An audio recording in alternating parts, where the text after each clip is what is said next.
Hi all, welcome back to the channel and welcome to another crafting tutorial. And in this one today we're going to be doing something really cool, and we're going to be making ruins for the combat patrol board, or for whichever sci-fi game that you want. Or I'm keeping them neutral so you can still use them for Age of Sigmar or something like that as well. But these are very simple, very cheap, it's just cardboard. So without further ado, I'm going to take you to the crafting table and let's do this! Come on! Hello my friends and welcome back. So we're gonna print or draw a Gothic window that is about 7 centimeters high and 4.5 centimeters wide. I simply chose this as I like the look of it. Now we're gonna take some cardstock and a glue stick and we're gonna glue this on the cardstock. Or if you're drawing something, then directly draw it onto the cardstock. But this is easier for me. Now cut them into a frame, a rectangle frame. You can use scissors for this as well, as you can see me do here. Alright, now take an X-Acto knife, make it sharp, and carefully cut out all the bits inside of the window. And then we're gonna take some scissors and snip out the edges, so we end up with something that looks like this. Now take some thin cardboard, like a shoebox or something similar, and cut two 20 centimeter by 20 centimeter squares. And better, in hindsight, better make that 4, because we're gonna need side panels as well.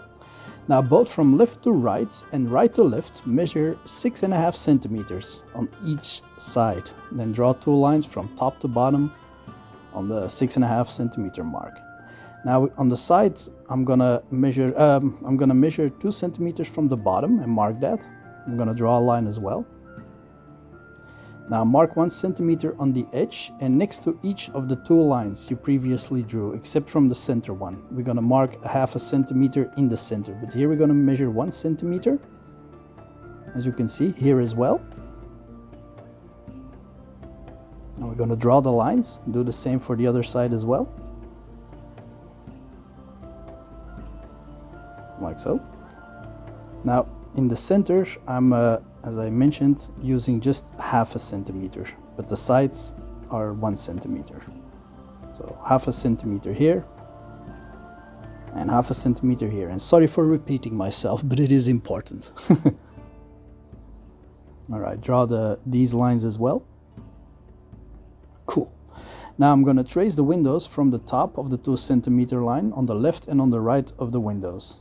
But just the outer rim of the windows will suffice, as I traced the entire window, but that's not really necessary. Just the outer rim will do. Don't need to do the interior of your windows. So we're going to be cutting them out completely. So now measure 10 centimeters from the bottom and mark the halfway point of this building, like so. Now from that line we're going to measure 2 centimeters up, like we did at the bottom of this wall panel. And we're going to draw another line, like so. And again, we're going to trace the windows on the top. Make sure that the center one is a little bit more, well, really in the center, as the square is bigger. And it will look like this. Now I'm going to draw an arched doorway, and I'm going to start by cutting that out. Taking my X-Acto for this, but you can use a scissor or a knife, whatever you have. And I'm taking my X-Acto for this. Now cut out all the windows, like so. Once you have done that, we're going to trace the entire piece on the second sheet. And you now have 2 equal walls for the front of the building. And now we're going to continue to make our windows. Now trace this onto a piece of cardstock, the entire wall panel. Make sure that you get the windows correctly.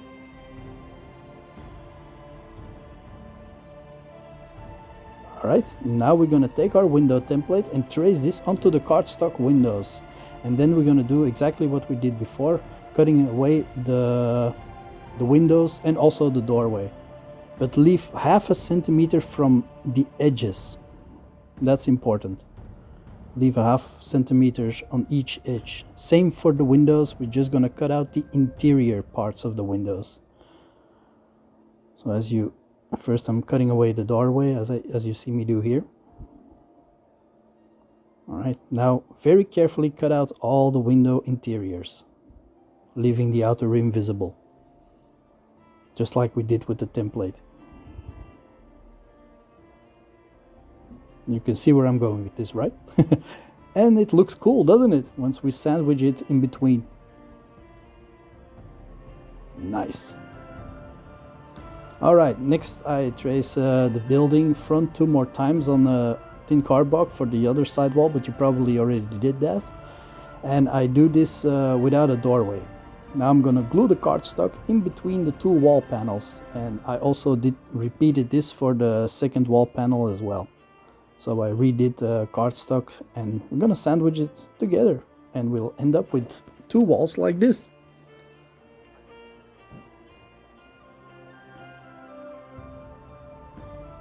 And I'm quite happy with how these are looking. Alright, next I cut 1 centimeter strips from the same thin cardboard as I did for the buildings. Make sure to cut enough of them. We'll be using this to detail our building. We'll put them here and on top, wherever you see fit. And I also cut the same thin cardboard, 2 times 20 centimeters long and 2 centimeters wide this time. And I'm gonna cut them diagonally, like so, from corner to corner. So we'll end up with these sharp looking pieces. And you're gonna need 4 in total. Like so.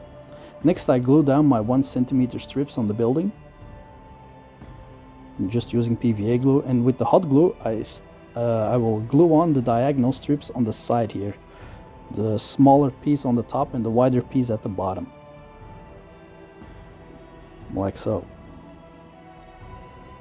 And with the cardstock strips that we glued on, it will help. Now I also glue down some strips on the other wall panel as well.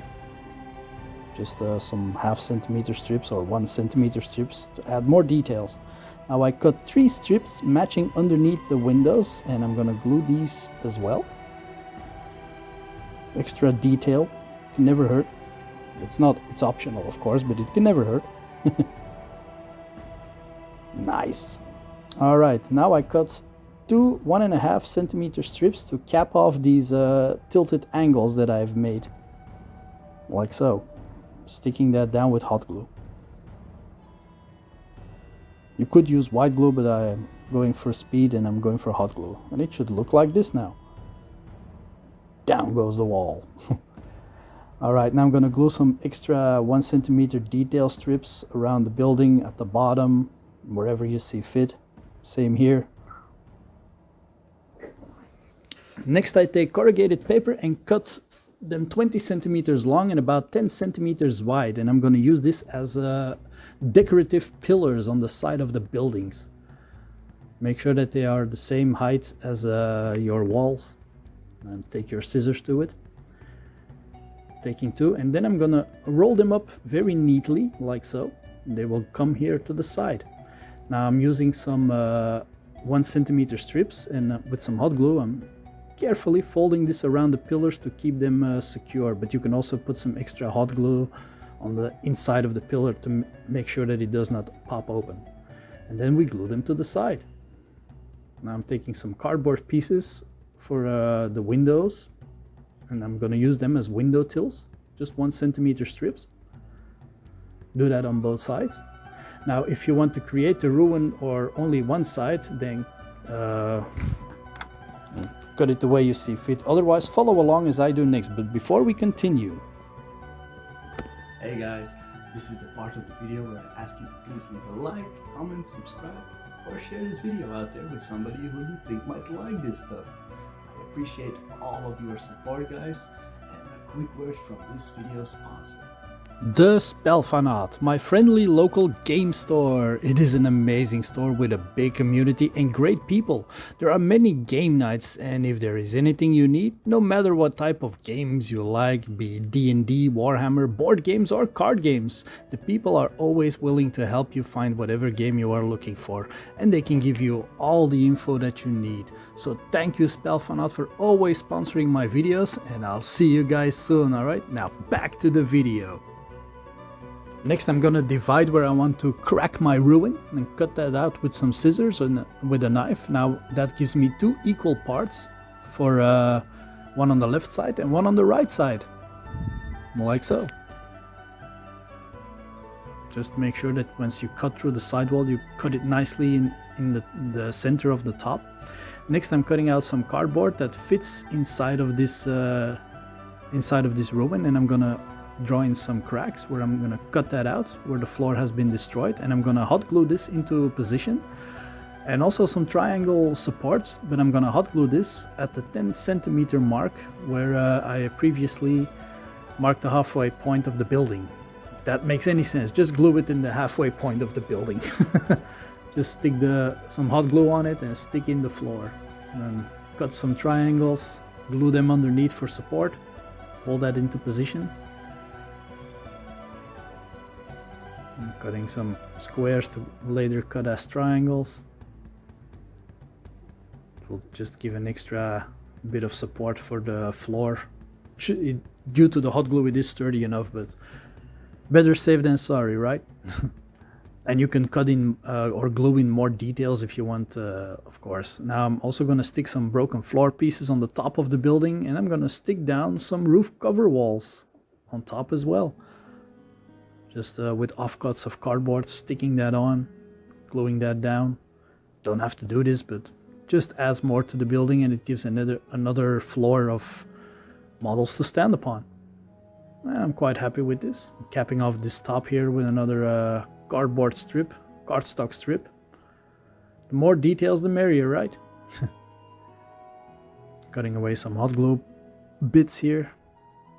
Alright, now I picked up these super cheap studs a long while ago, and I'm going to use them to detail my ruin, but this is optional, of course, you don't have to buy them. And I'm gonna cut two strips of those studs, and I'm gonna glue them with some white glue just to detail the building. But again, you don't have to do this. I also glued on 2 skull beads on the top, as you can see, because I had them still laying about, so it's not really necessary. But yeah, well, the more details the better, right? Now next we're gonna prime this entire thing. I also glued some tiles and strips exactly as I did with the floor on my combat patrol board. So alright, time to paint. Prime it black, overspray from a 45-degree angle with a grey primer, then zenithal spray the thing with white from above. And the grey and white spray is better to be used in a dusting pattern, so short bursts when you spray it. And it will look like this, and I also sprayed a little black on the edges to make it look like scorch marks and stuff like that. Just adds a little bit to it. Now next I'm painting the every detail in gold, but you can paint this however you want, of course. I'm using 2 colors here, literally gold and this brass, just to divide it. You can paint the floor tiles marble if you want to, but I'm not just painting it brass and gold. You can give the entire thing a wash as well, but I am happy with the way this looks. You can do so much to it if you want to, but it's just some terrain, so, and it's just cardboard, but feel free to go nuts. And there you can see some other ones I previously made, and I decided to paint them up in the same pattern. Not gonna make 100 of these. Another one I made with a broken tower, and I had this bell, so I glued that on. So yeah, putting them all together on the table makes it look great, so let's have a look at that. So here you can see them on the board that we made in the previous video. Looking cool. Matches the setting as well. Now it is still a little bit bare to my opinion, so I'm gonna be making some craters, some debris, some bridges, but yeah, so far it looks cool to have some great matches upon this thing. Nice. Definitely will be putting in some games with my boy. Now there will be 2 more videos in this series, a bridge section, as I mentioned, that can connect the buildings and stuff, some debris, so yeah, stay around for those as well. And here you can see the World Eaters fighting the Ultramarines. Didn't go all out and place them all on the board. It's just for intent of purpose. Thank you all very much for watching, guys. I hope you enjoyed this one as well. 2 more videos to go in this series, and by then we should have an awesome filled out board. So please don't forget to like, comment, subscribe, and share this video, as it really goes a long way to helping the channel grow. I really appreciate all your support, and all of you are the reason I am able to do this and keep going. So don't stop doing what you guys are doing, okay? So thank you all very much again, guys, and I'll see you in the next video, all right? Bye for now. Bye.